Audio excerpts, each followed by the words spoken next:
জামাতের নেতাকর্মীরা তারা তখন ওই টাকা পয়সা বিলি করতেছিল, সেটার জন্য কথা বলতে গেছে, প্রতিবাদ করেছে, তাকে এবং তার ছোট ভাই দুজনকে বেধড়ক মারপিট করেছে, একে মেরে চোখটা একেবারে বের হয়ে গেছে, ওই চোখটা নষ্ট।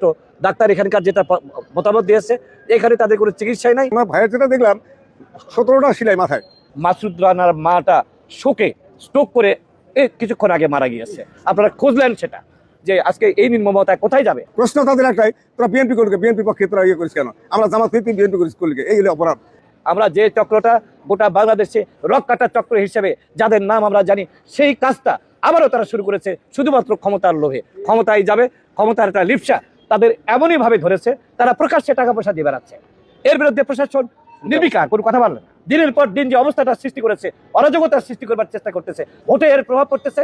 সাধারণ মানুষ যদি এই অবস্থা দেখে, তাহলে তো তারা ভোট কেন্দ্রে যেতে সাহস করবে না। যেটা জামাতের আইন বলছে, ভোট দেউক আর না দেউক, তারা যেমন করে হোক ক্ষমতায় যাবে, সেইটা বাস্তবায়নের জন্যই আজকে কাজটা চলছে বলে আমাদের কাছে মনে হয়েছে।